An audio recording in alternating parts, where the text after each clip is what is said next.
1,00,000 കോടി രൂപയുടെ വികസനം കിഫ്ബിയിലൂടെ ധനലഭ്യത ഉറപ്പാക്കി കേരള സർക്കാർ. കിഫ്ബി. ശബരിമല സ്വർണ്ണക്കൊള്ളയിലെ അന്വേഷണം തിരുവിതാംകൂർ ദേവസ്വം ബോർഡിലെ UDF ഭരണസമിതിയുടെ കാലത്തേക്കും. കൊടിമര പുനർനിർമ്മാണത്തിൽ പ്രത്യേക കേസെടുത്ത് അന്വേഷണം നടത്താൻ വിജിലൻസിനോട് ഹൈക്കോടതി നിർദ്ദേശിച്ചു. അതേസമയം സ്വർണ്ണപ്പാളികളിൽ വീണ്ടും ശാസ്ത്രീയ പരിശോധന നടത്താൻ SITക്ക് ഹൈക്കോടതി ദേവസ്വം ബെഞ്ച് അനുമതിയും നൽകി. ഇടക്കാല ഉത്തരവിലാണ് നിർദ്ദേശം.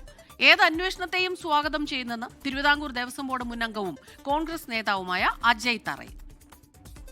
ഫിനിക്സ് ഗ്രൂപ്പിൽ നിന്നും 3,20,00,000 രൂപ വാങ്ങിയത് ഉപയോഗിച്ചുകൊണ്ട് ഹൈക്കോടതി കമ്മീഷൻ, അഡ്വക്കേറ്റ് കമ്മീഷൻ നേരിട്ട് വാങ്ങി ഈ സ്വർണം ഉപയോഗിച്ചാണ് കൊടിമരം പണിതിട്ടുള്ളത്.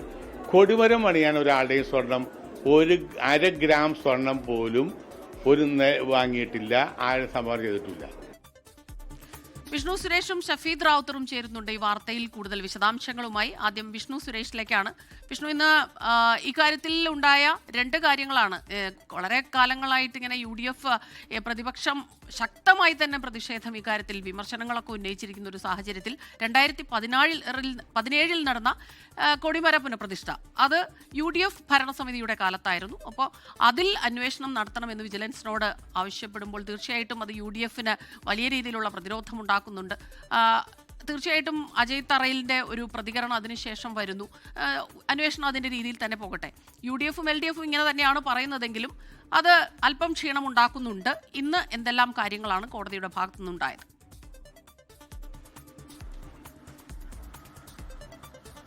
സ്മിത, കഴിഞ്ഞ തവണത്തെ ഇടക്കാല ഉത്തരവിൽ തന്നെ ഈ കൊടിമര നിർമ്മാണവുമായി ബന്ധപ്പെട്ടുള്ള കാര്യത്തിൽ ഒരു പരിശോധനയാകാം എന്ന് ഹൈക്കോടതി പറഞ്ഞിരുന്നു.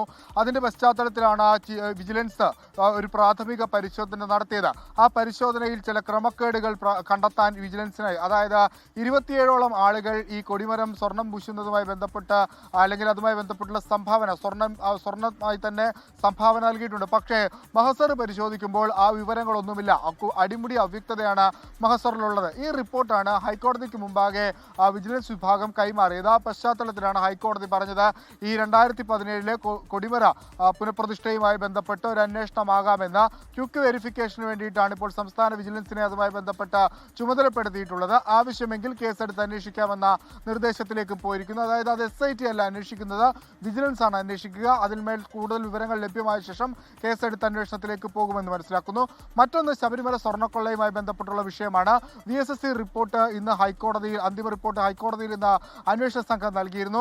അതോടൊപ്പം തന്നെ VSSC റിപ്പോർട്ടിന് പുറമെ മറ്റൊരു ലാബിൽ കൂടി ഇത് പരിശോധന നടത്തണം എന്നൊരു ആവശ്യം SIT മുന്നോട്ട് വെച്ചു. ആ ആവശ്യം ഹൈക്കോടതി അംഗീകരിച്ചു. അതിന് പിന്നാലെയാണ് മുംബൈയിലുള്ള സെന്ററിൽ ഇതുമായി ബന്ധപ്പെട്ടുള്ള പരിശോധന നടത്താൻ ഇപ്പോൾ ഹൈക്കോടതി നിർദ്ദേശം നൽകിയിട്ടുള്ളത്.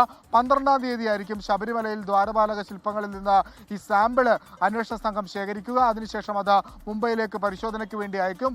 ആ പരിശോധനാ ഫലം ഈ കേസിൽ ഏറ്റവും നിർണായകമായി മാറും. പ്രത്യേകിച്ച് ദ്വാരപാലക ശില്പത്തിന്റെ അതിന്റെ കാലപ്പഴക്കം, എത്ര സ്വർണം പോയിട്ടുണ്ട് എന്ന കാര്യത്തിലൊക്കെ കൂടുതൽ വ്യക്തത വരുത്തണം. അതായത് VSSC പരിശോധനയിൽ ലഭിക്കാത്ത ചില വിവരങ്ങളുണ്ട്. ആ ലഭിക്കാത്ത വിവരങ്ങൾ ഈ മുംബൈയിൽ നടത്തുന്ന പരിശോധനയിൽ ലഭ്യമാകും. അത് കേസിന്റെ അന്വേഷണത്തെയും ഈ ചാർജ് ഷീറ്റ് ഫ്രെയിം ചെയ്യുന്നതിനെയും വലിയ ഗുണം ചെയ്യും എന്ന പ്രതീക്ഷയിലാണ് അന്വേഷണ സംഘമുള്ളത്. ഇത് രണ്ടുമാണ് ഇന്ന് ഹൈക്കോടതിയിൽ നടന്നത്. നമ്മൾ ഇന്നൊരു വിശദമായ ഇടക്കാല ഉത്തരവ് ഈ കേസുമായി ബന്ധപ്പെട്ട് പ്രതീക്ഷിക്കുന്നുണ്ട്. 2.5 മണിക്കൂറാണ് കോടതി നടപടികൾ ഉണ്ടായത്. ജസ്റ്റിസ് രാജ വിജയരാഘവന്റെ ബെഞ്ചാണ് ഈ ഹർജി ഇന്ന് വിശദമായി കേട്ടത്. സ്മിത. വിഷ്ണു സുരേഷാണ് വിവരങ്ങൾ നൽകിയത്. ഒപ്പം ഷഫീദ് റാവുത്തർ കൂടി ചേരുന്നുണ്ട്. ഷഫീദ്, അപ്പോൾ ഇന്ന് 2 കാര്യങ്ങളാണ് വന്നത്. സ്വർണ്ണപ്പാളികളിൽ വീണ്ടും ശാസ്ത്രീയ പരിശോധനയ്ക്ക് SITക്ക് അനുമതി, ഒപ്പം ഈ കൊടിമര പുനഃപ്രതിഷ്ഠയിൽ അന്വേഷണം നടത്താൻ വിജിലൻസിന് അനുമതി. ഈ 2 കാര്യങ്ങളും വരുമ്പോൾ ഇതിന്റെ ഒരു രാഷ്ട്രീയ മാനം അതേത് രീതിയിലാകും?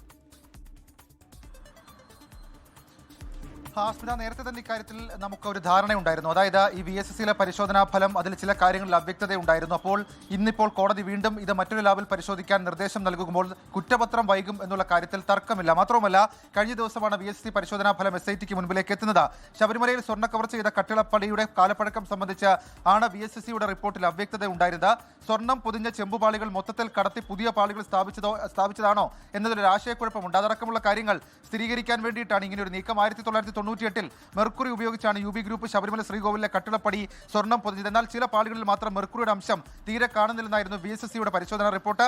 ഇതോടുകൂടിയാണ് ഭാഭ അറ്റോമിക് റിസർച്ച് സെന്ററിൽ പരിശോധന നടത്താൻ ഇപ്പോൾ ഹൈക്കോടതി നിർദ്ദേശം നൽകിയിട്ടുള്ളത്. മാസപൂജയ്ക്കായി അടുത്ത ആഴ്ച നട തുറക്കുമ്പോൾ സാമ്പിൾ ശേഖരിക്കാനാണ് SITയുടെ നീക്കം. ഇത് ഞാൻ നേരത്തെ സൂചിപ്പിച്ചതുപോലെ കുറ്റപത്രം കുറച്ചുകൂടി വൈകും എന്നുള്ള സൂചനകൾ നൽകുന്നുണ്ട്. ഇനി രണ്ടാമത്തെ കാര്യമാണ് ഒരേപോലെ നിലവിൽ ഇപ്പോൾ LDFനും UDFനും തലവേദനയാകുന്ന ഒരു കാര്യം. നിലവിൽ ഇപ്പോൾ LDFനെ സംബന്ധിച്ച് തലവേദനയായിക്കൊണ്ടാണ് SITയുടെ അന്വേഷണം. അങ്ങനെയാണെങ്കിൽ ഇപ്പോൾ വിജിലൻസ് അന്വേഷണം വരുന്നത് UDFന് വലിയ ബുദ്ധിമുട്ടുണ്ടാക്കുമെന്നുള്ള കാര്യത്തിൽ തർക്കമില്ല. കാരണം ഈ കൊടിമര പുനഃപ്രതിഷ്ഠയുമായി ബന്ധപ്പെട്ട ദേവപ്രശ്നം നടക്കുമ്പോഴും ആ കൊടിമര പുനഃപ്രതിഷ്ഠ നടക്കുമ്പോഴും UDF ആയിരുന്നു അന്ന് UDFന്റെ ഭരണസമിതിയായിരുന്നു അന്ന് ഉണ്ടായിരുന്നത്. UDFന്റെ ബോർഡായിരുന്നു ഉണ്ടായിരുന്നത്. അത് വലിയ തരത്തിൽ പ്രശ്നമുണ്ടാക്കും. 2014 ജൂൺ 18 കൊടിമര പുനർനിർമ്മാണം നിർദ്ദേശിച്ച ദേവപ്രശ്നം ഉണ്ടാകുന്നത്. അതിന് പിന്നാലെ അന്ന് ഈ തീരുമാനമെടുത്തത് ഗോവിന്ദൻ നായരുടെ ബോർഡാണ്. അതിന് പിന്നാലെ വന്ന പ്രയാർ ഗോപാലകൃഷ്ണ ബോർഡ് അത് നടപ്പാക്കി. നേരത്തെ SIT അടക്കം ശേഖരിച്ച ഈ ദേവപ്രശ്ന ചാർട്ട് അടക്കമുള്ള കാര്യങ്ങൾ SIT ശേഖരിച്ചിരുന്നു. അതിന് പിന്നാലെ SIT ചില അന്വേഷണം നടത്തി വാജീവാഹനവുമായി ബന്ധപ്പെട്ട്. അപ്പോഴാണ് ഈ കൊടിമര പുനഃപ്രതിഷ്ഠയിലെ ഫണ്ട് പിരിവുമായി ബന്ധപ്പെട്ട് ചില സംശയങ്ങൾ SITക്ക് തോന്നിയത്. അതായത് അടങ്കൽ അത് ചെയ്തു കൊടുക്കാമെന്ന് പറഞ്ഞ് സന്നദ്ധ പ്രകടിപ്പിച്ചു വന്നൊരു കമ്പനിയുണ്ട്. അത് കൂടാതെ മറ്റു ചില ഫണ്ട് ഇക്കാര്യത്തിൽ പിരിച്ചു എന്നൊക്കെയുള്ള കാര്യങ്ങളാണ് SITക്ക് മുൻപിൽ ചില രേഖകളായി വന്നത്. ഇതടക്കമുള്ള കാര്യങ്ങളിലായിരിക്കും വിജിലൻസ് അന്വേഷണം നടത്തുക. നിയമസഭാ തെരഞ്ഞെടുപ്പ് സാഹചര്യത്തിൽ UDF ബോർഡിനെതിരെ നടക്കുന്ന വിജിലൻസ് അന്വേഷണം അത് സ്വാഭാവികമായും വലിയ ചർച്ചയാകും. സ്മിത, ലോകത്തെവിടെയായാലും ഏത് സമയത്തും 24 വാർത്തകളും ഓഗ്മെന്റഡ് റിയാലിറ്റി പാക്കേജുകളും എക്സ്പ്ലെയിനറുകളും വിശദമായി കാണാൻ ഞങ്ങളുടെ YouTube ചാനൽ നിങ്ങൾക്ക് സബ്സ്ക്രൈബ് ചെയ്യാം.